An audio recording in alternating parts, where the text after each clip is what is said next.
菲律宾新闻马拉维市发生挟持案，持刀闯民宅，挟持6岁女童嫌犯被击毙。菲律宾棉兰老岛马拉维市12月21日早晨发生人质事件，一名不明身份男子持刀闯入民宅，挟持一名6岁女童。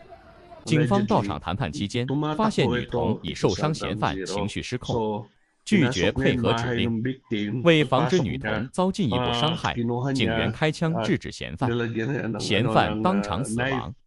女童随后获救，因脸部及手臂受伤被送医治疗，目前情况稳定。警方表示，嫌犯身份仍在确认中，案件正由马拉维市警方进一步调查。sa kasinubukang pasukuin ang suspect, pero nakiusap siya na bitawan. Pinipigilan ng isang kamay niya yung pinaka-blade ng hawak ng suspect natin. Tapos meron ang nakitang dugo sa bata. So prompting him to fire, natamaan niya yung suspect at na-release yung bata. Agad dinala sa ospital ang 6 na taong gulang na biktima na ayon sa pulisya ay nasugatan sa pisngi at braso dahil sa patalim ng suspect. Nasawi naman ang suspect na di pa rin tukoy ang pagkakakilanlan.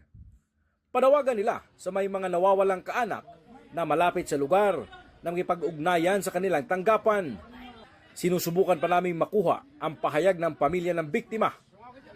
Para sa GMA Regional TV at GMA Integrated News, James Paulo Yap, nakatutok 24 oras.